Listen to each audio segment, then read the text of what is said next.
Let's talk about the other show, or I guess film, that came out earlier this year. Cosmic Princess Kaguya. Yeah. Woo! Something a little more wholesome. This is Cho Kaguya Hime is the Japanese title for it. Yeah, so this is a movie that came out earlier this year, and it's on Netflix, and it's by Studio Colorido, which have done a lot, like some other, they've done other films that names are escaping me right now. Did they do the Cat film, or was that something else? They did Burn the Witch. Oh yeah, they did Burn the Witch. Yeah. The Nakitai Watashi o Neko. Oh yeah, that's the other. That's film. a beautiful movie too. That's the other film I've seen from them. There's some Pokemon too. Poketoon. Oh, what is that? I don't know. Poketoon. I've never seen that before. This is Pokemon, right? Oh, it's like it's a kids' TV. Oh, that's cute. Thing. Oh, that's cute. But this is basically a modern retelling of, I guess, the tale of Princess Kaguya. Yep. Which is a famous Japanese folklore that one of the oldest, if not the oldest, Japanese folklore ever written. Like how famous is this in Japan? Does everyone in Japan know this? Yeah, this is one of those like folklores that you hear about when you're in like kindergarten, elementary school kind of thing. Because I don't know. I mean, I learned about it when I was a kid, along with all these other ones. I didn't know it was like the oldest one. But I also kind of know about it as well because of the Studio Ghibli adaptation. Yeah, that was my only exposure to this folktale, which was also a beautiful film. Yeah, very beautiful film. Yeah. But they took this kind of like traditional tale and they modernized it by adding VTubers, Vocaloids, and League of Legends. Yep, and idols. And idols as well. And all of modern day's vices. Yeah, and I did not know how they were going to get all of these mishmash of things to work, but they somehow did. This was a fantastic film. Yeah, this is a really good movie. I really enjoyed this film so much. I cried. I also cried. I cried a lot. Yeah. You cried? Yeah. I mean, I definitely got emotional. I can't remember if I cried or not. I shed a manly tear, definitely. You shed a manly tear? It was one of when you have one of those days where you're maybe feeling a little susceptible to a crying show. Sure, yeah, it was one of those days. So it just got me. Yeah, it got me.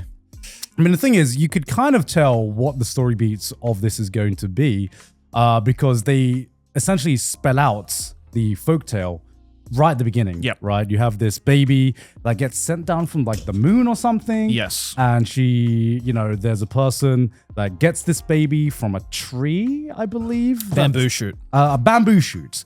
But in this version, they get it from like a lamppost. And the baby, I can't remember, finds their place in the world, but of course she's part of the moon. She's part of the moon people. Yeah. God, I sound like a fucking the moon people. I sound like fucking Alex Jones right now. She's part of the moon people. So eventually she needs to go back. Yes. Right. And surprise, surprise, that's kind of what happens to this iteration of Kaguya as well.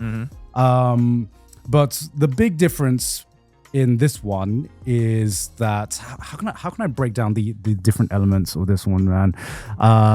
She does get adopted by Iroha, which is the other main character in the show, and her and Kaguya share a bond together. They share a bond together. They live with each other, and eventually, midway through the film, there is this big idol. Like a virtual idol, an AI idol called Yachio, right? And she starts a tournament. I'm saying this out loud. This sounds so fucking wild. She starts a tournament for streamers, right?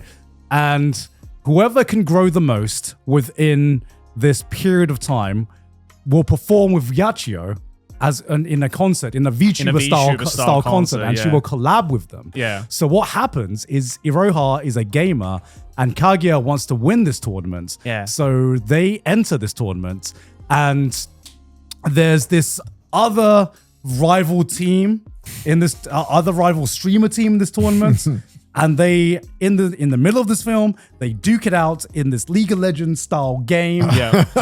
It is just League of Legends. Yeah. It is just League of They Legends. got 3 lanes, towers, and a base. Yeah, exactly. It's best of 3, which best is weird. of three. Three. Yeah. It's weird, bro. You don't know how to do best of 3. Yeah, exactly. They duke it out. And of course, Kaguya, surprise, wins, and they perform with Yachio. And then that's when the emotional side of the movie happens, when eventually she has to go back to the moon. And I won't spoil the ending because there is a pretty big plot twist that happens. Yeah, I was a little like, for a Yeah. second. Yeah. And I had to do a little Google just to make sure because when you're like, is that what I think happened? And I had to do a little Yeah. bit of a Google Yeah, to make it sure. does get a little bit. It does kind of go into like Kingdom Hearts territory of like confusing plot lines. Yeah. But yeah, the emotion is still there, and like because you've been sitting with Iroha and Kaguya this entire time, like literally since Kaguya was a baby up until she's like a fully grown woman, and them living together and them coming to terms with one another and their personalities and stuff, and making working together through these like impossible trials to finally collab with Yachio in this like big dream that Iroha had because she's such a massive fan of Yachio. It was very emotional. And I was not expecting to get emotional over it, but I definitely did. Yeah. Also because the movie just looks so good. the movie looks beautiful. Looks and feels so good. Like, I didn't go into this movie signing up for epic gaming scenes, but a full game of League. yeah, but like the action scenes looked incredible. Yeah. The concert scenes looked incredible as well. A lot of the concert scenes is like Vocaloid songs. So one of the most famous renditions is "The World Is Mine." Yeah. When I heard that, I was just like, oh! yeah. Honestly, I was never into Vocaloid, so I kind of missed that train. Yeah. But even I know that song. Yeah. Right.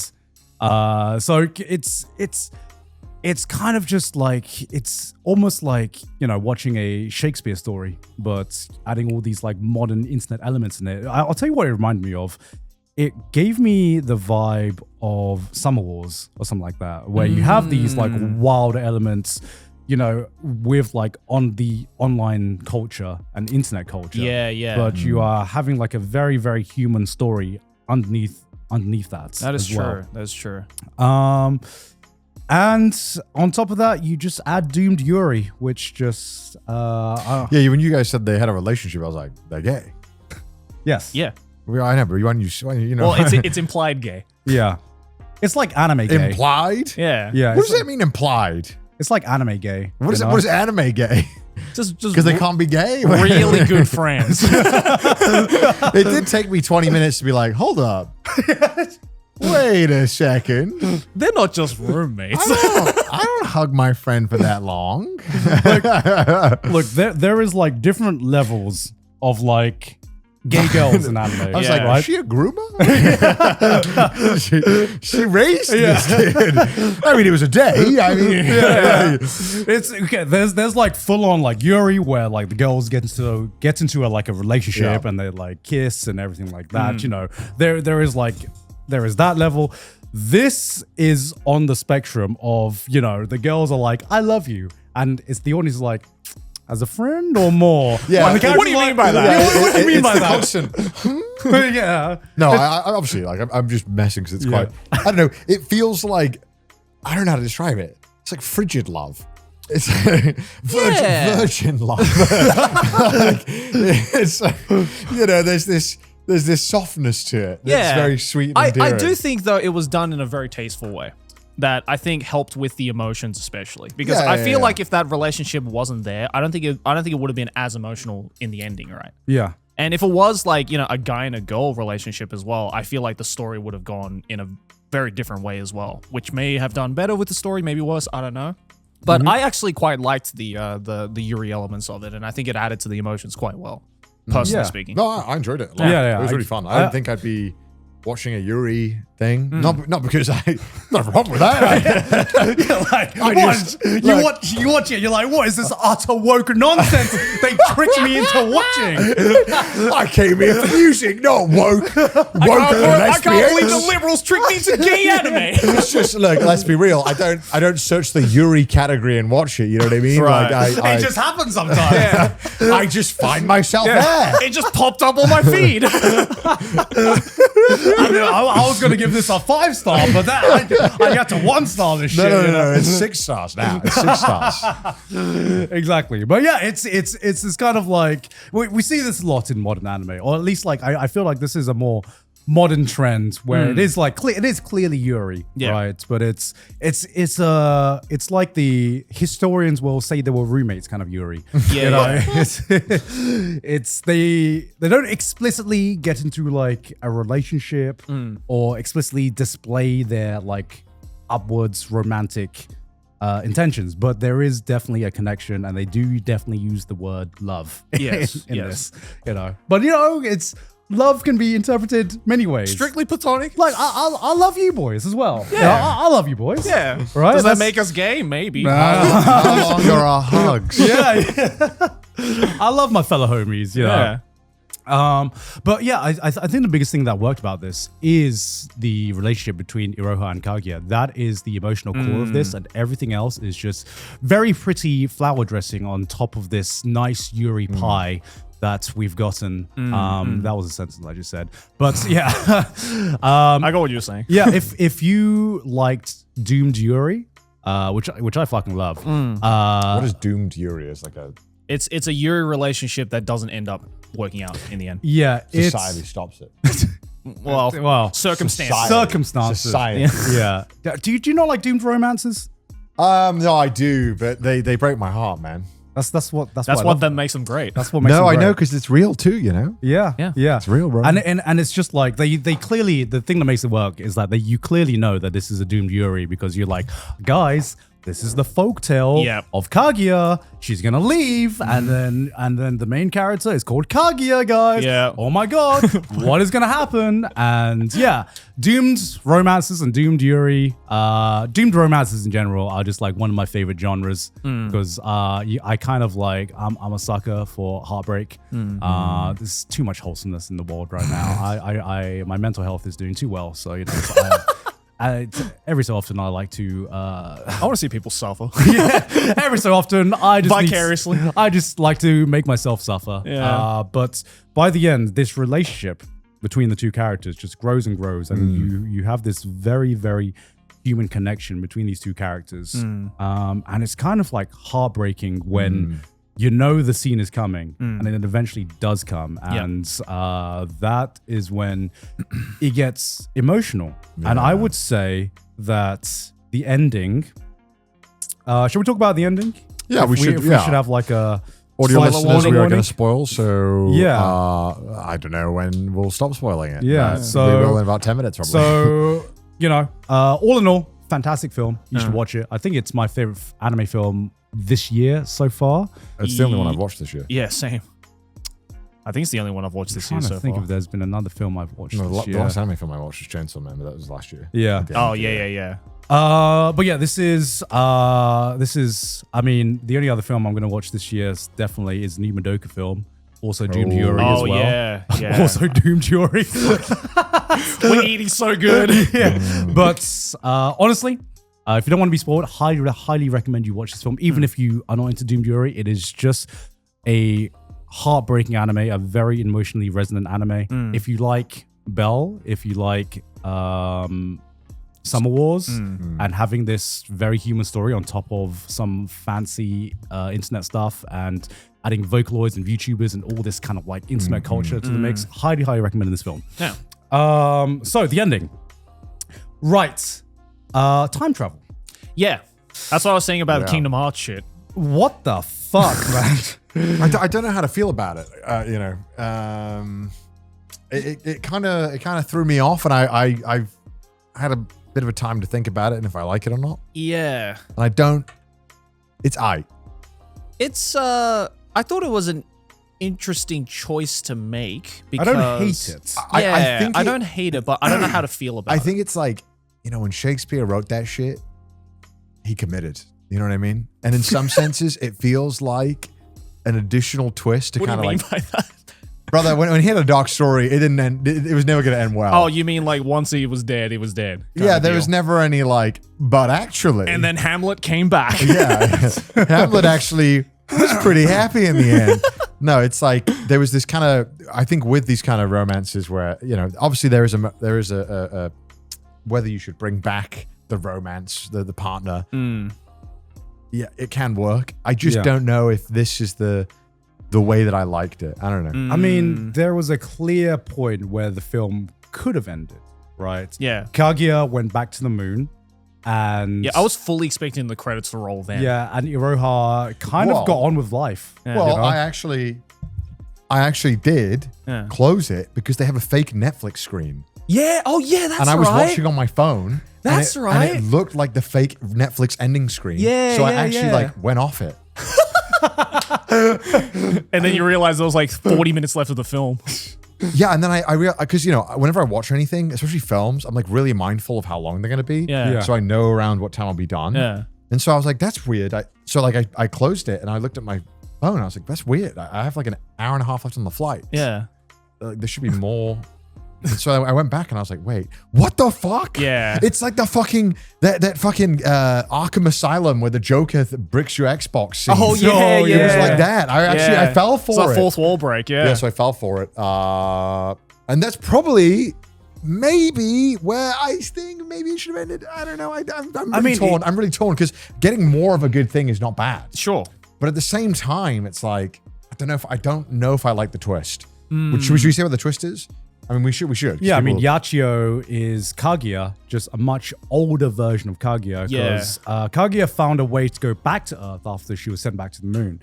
But she was, when she found a way to get sent back to Earth, she was sent back in time. Yes. To basically, I guess, the beginnings of humanity. The beginnings of humanity, lived through the entire history of Japan, which I guess is where the traditional tale of Princess Kaguya came from, which is what it's implied, which I thought was cool. I like that part. That was cool. And then she's eventually just living this entire life waiting to meet Iroha again. Yeah. And she eventually does, but Yachio is just a different person now after living thousands of years. And it's kind of like a bittersweet ending. Where Iroha gets to meet Yachio again, or Kaguya, but it's not the same Kaguya that she, I guess, fell in love with. And and then what's interesting is that there's a time skip where Iroha grows up to be this like scientist that like creates like what I can only describe is like what I can only describe as like a homunculus. Yeah. To like put Kaguya inside of the body that she grew up with, or something like that. It got really confusing near the end. I completely forgot about that. Yeah, I also forgot about that. You forgot about that? That's a weird thing to add. Yeah. I wasn't expecting the time skip, and she's like, "I'm gonna bring her back." It's just like when you want the medium rare steak, and they just cooked it a little too long. Yeah, and they're like, "No, we didn't need that." Yeah, I just like it. It really did make me think. We talked about this in the previous podcast. It really did make me think of the Genrobuchi quote, where it's just like, people don't want poison in their media anymore. They want the antidote. It almost felt like they went, okay, I was like, okay, we're going sad ending. No, we're going bittersweet ending. Oh no, we're going happy ending. Yeah. And I was just it felt like the movie was like clawing itself to the good ending. Yeah. You know what I mean? Like just trying everything that it can to be like, we're going to make sure that by the end of this movie, you're going to be feeling good about yourself and everything you just watched. And it's like, I don't know, man. I was content with the sad ending. Yeah. I mean, you say it's like, it is sad, but at the same time, that's life, man. You got to move on sometimes. Facts. Sometimes you have to go back. Sometimes you got to go back home. Sometimes you have to say goodbye to parts of your life. Yeah, that's real. Yeah, and I as an adult, I kind of prefer it when they kind of showcase that kind of brutal kind of honesty that is life. Yeah, life the reality. is not fair. Yeah. Mm-hmm. I know it's escapism and all that stuff, but there's a reason why the story was probably written the way it was originally. Yeah. And I like it a lot, but it should have just committed, I think. Yeah. Yeah, I think I enjoyed, like, I still think this is a fantastic film. Yes. It was just like, it's still like an 8.5 for me, by the way. Out of 10. Yeah, 100%. Yeah, it was just like, the ending didn't leave me dissatisfied or like, I thought it made me think it was a bad ending. It just left me confused. Because I was just like, I don't know how I feel about this because I went on kind of like an emotional arc in the last like part of the film alone, and I was just like, kind of like conflicted on what emotions I'm meant to feel after this. Because Go ahead. it didn't feel like it was going to have like a fully happy ending when I first watched it. Yeah. And I kind of was just like, oh, okay. It kind of sorted itself out. It wasn't as bittersweet as what I wanted to be. Because I love a good bittersweet ending. But especially now that you remind me of that fucking android-esque scene. Yeah, that's a weird At addition. the end, I was like, oh, okay. Everything neatly wrapped up. Yeah. Okay.